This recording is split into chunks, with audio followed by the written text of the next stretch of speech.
I Will Teach You to Be Rich by Ramit Sethi. I am a fan of personal finance books and I do like to read personal finance books that I found in the bestseller list of Amazon.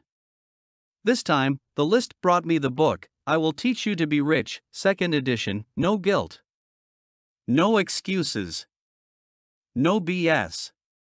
This New York Times and Wall Street Journal bestseller is written by Ramit Sethi. There were some generic recommendations which do not fit to the realities of today, at least for my country Turkiye. Anyway, it is a good piece of work who want to have a mindset about where to start for personal finance. Let's continue with my highlights from the book. People love to argue minor points, partially because they feel it absolves them from actually having to do anything. You know what? Let the fools debate the details. I decided to learn about money by taking small steps to manage my own spending. Just as you don't have to be a certified nutritionist to lose weight or an automotive engineer to drive a car, you don't have to know everything about personal finance to be rich. I'll repeat myself, you don't have to be an expert to get rich. You do have to know how to cut through all the information and get started, which, incidentally, also helps reduce the guilt. Investing early is the best thing you can do. The best time to start investing was 10 years ago. The second best time is today. I don't have a lot of sympathy for people who complain about their situation in life but do nothing about it. That's why I wrote this book. I want you to be empowered to take control of your situation, no matter where in life you started from. I want you to have a level playing field against these huge Wall Street firms, mindless articles, and even your own psychology. In relationships and work, we want to be better than average. In investing, average is great. The single most important factor to getting rich is getting started, not being the smartest person in the room. It's more important to get started than to spend an exhaustive amount of time researching the best fund in the universe, spend extravagantly on the things you love and cut costs mercilessly on the things you don't. This book isn't about telling you to stop buying lattes. Instead, it's about being able to actually spend more on the things you love by not spending money on all the knucklehead things you don't care about. Look, it's easy to want the best of everything. We want to go out all the time, live in a great apartment, buy new clothes, drive a new car, and travel anytime we want. The truth is, you have to prioritize. Investment isn't about being sexy, it's about making money. And when you look at investment literature, buy and hold investing wins over the long term, every time. Simple, long-term investing works. This idea gets nothing but yawns and eye rolls. But you decide, do you want to sit around impressing others with your sexy vocabulary, or do you want to join me on my gold-lined throne as we're fed grapes and fanned with palm fronds? Our largest purchases are almost always made on credit, and people with good credit save tens of thousands of dollars on these purchases. Credit has a far greater impact on your finances than saving a few dollars a day on a cup of coffee. There are two main components to your credit, also known as your credit history, your credit report, and your credit score. Your credit report gives potential lenders basic information about you, your accounts, and your payment history. It tracks all credit-related activities, example, credit cards and loans, although recent activities are given higher weight. Whether you're paying the full amount of your credit card bill or risking my wrath by paying just part of it, pay it on time. Lenders like prompt payers, so don't give your credit card company the opportunity to raise your rates and lower your credit score by being a few days late with your payment. Switch to a no-fee card. I suggest you do this at the same credit card company to simplify your life and so you don't have to close one account and open another, which will temporarily affect your credit score. Now the one tricky part, if you decide to get a new card, should you close your old card? I've changed my view here over the years. The typical advice is to keep cards open for as long as possible, which is generally smart. But if you have lots of cards that you never use, reconsider this. Some of my readers have opened over 20 plus cards to churn rewards, and now they can't keep track of all their cards. This is where you have to make a decision on risk versus reward and simplicity versus complexity. To improve your credit utilization rate, you have two choices: stop carrying so much debt on your credit cards, even if you pay it off each month, or increase your total available credit. Because we've already established that if you're doing this, you're debt-free, all that remains for you to do is to increase your available credit. Remember, 30% of your credit score is represented by your credit utilization rate. To improve it, the first thing you should do is pay off your debt. Only after you've already paid off your debt should you try to increase your available credit.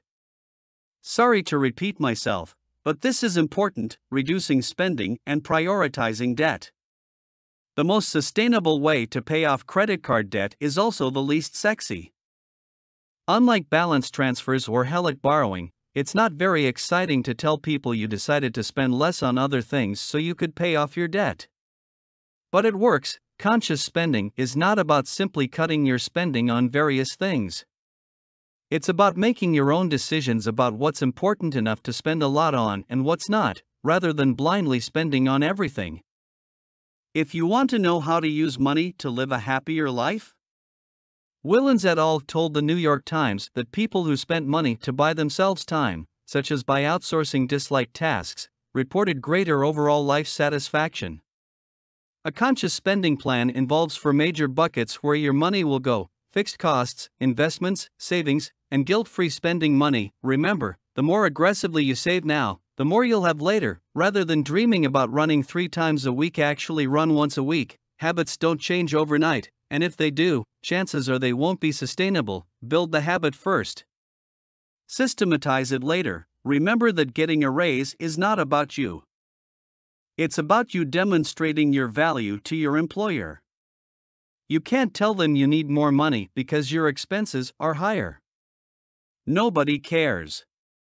You can, however, show how your work has been contributing to the company's success and ask to be compensated fairly. Show me someone's calendar and their spending, and I'll show you their priorities. Now you have an answer to the question: what does your spending say about you? In truth, being rich is within your control, not some experts. How rich you are depends on the amount you're able to save and on your investment plan. Acknowledging this fact takes guts, because it means admitting that there's no one else to blame if you're not rich. Putnam Investments studied the performance of the S&P 500 over 15 years, during which time the annualized return was 7.7%. They noted something amazing: during that 15-year period, if you missed the 10 best days of investing, the days where the stock market gained the most points, your return would have dropped from 7.7% to 2.96%. And if you missed the best 30 best days, your returns would have dropped to minus 2.47% negative returns. In actual dollar values, if you'd invested $10,000 and kept your money in the market over those 15 years, you'd end up with $30,711. If you missed the 10 best investing days, you'd end up with $15,481. And if you missed the 30 best investing days, you'd end up with $6,873 less than you began with. Market is going to go. But candidly, when it comes to investing and compound interest, your feelings will lead you astray. Long-term investors have a phrase they use: focus on time in the market, not timing the market. Investing isn't only for rich people. Automatic investing is not some revolutionary technique that I just invented. It's a simple way of investing in low-cost funds that is recommended by Nobel laureates, billionaire investors such as Warren Buffett, and most academics. It involves spending most of your time choosing how your money will be distributed in your portfolio, then picking the investments. This actually takes the least amount of time, and finally automating your regular investments so you can sit and watch TV while growing your money. Hey, we're lazy. We might as well embrace it and use it to our advantage. As Warren Buffett has said, investors should be fearful when others are greedy and greedy when others are fearful. Think about that remarkable fact: your investment plan is more important than your actual investments. Let's say you didn't grow up with parents who knew a lot about money. Or, until recently, you thought the only way to invest was to pick stocks. I hear you, we all start from different places in life. Hey, my dad didn't teach me about the importance of engaging my core when deadlifting. We all start with the cards we're dealt. But you've read this book. You can move and start investing aggressively now. Let's go through an exercise I call taking it from the clouds to the street. When I ask you, why do you want more? The common answers are freedom or security. Those are fine, but I want to challenge you to go deeper. The problem is that high-level, vague visions never motivate us as much as we'd hope. True motivation is often real, concrete, on the street. It's something that affects our day-to-day. What's your street-level motivation? You could create some lofty life purpose, or you could take a 10-minute walk and figure out what gets you excited at this exact moment. The answers are often a lot simpler than you think. The automatic system is great, but it's fueled by only one thing: the money you feed it. That means that your system is only as strong as the amount you put in it. Because the rewards of investing as early as possible are so tremendous, one of your key drivers will be feeding as much as possible into your system. Every dollar you invest today will be worth many more tomorrow. The more you feed into your system now, the sooner you'll reach your goals. Rebalancing your portfolio will make sure your assets remain properly allocated and protect you from being vulnerable to a specific sector's ups and downs. When you first begin taking control of your money, people will notice. Candidly, you're probably talking about it more than before. You know the saying, how do you know if someone is vegan? Don't worry, they'll tell you. Same with taking control of your finances. My suggestion: be mindful of how you discuss money and who you discuss it with. By mastering your money, you're disrupting the normal relationship pattern you've had with others, which makes them uncomfortable and causes them to react in odd ways. Don't take it personally. Smile and say, thank you.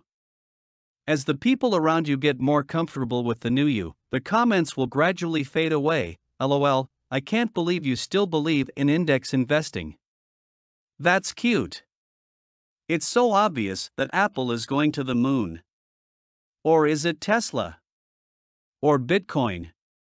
Or ICOs? Ignore the noise. Remember, investing shouldn't be dramatic or even fun. It should be methodical, calm, and as fun as watching grass grow. What you can do with your investments and your rich life, that's fun. If you've set up your asset allocation and are consistently funding it, stick to your guns.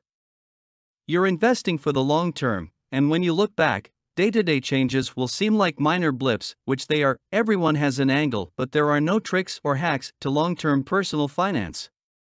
After you read the 100th breathless post about how index investing is only for beginners, it's not. You'll realize you know more than most of the advice out there. That's the magic moment. Instead of living in the spreadsheet, tweaking random numbers, and searching out endless Reddit threads about personal finance, you can spend less than 90 minutes a month on your finances and instead live your rich life outside the spreadsheet, doing things that matter. As you become more financially successful, your relationships with others might change. Be aware of it. Getting rich isn't about one silver bullet or secret strategy.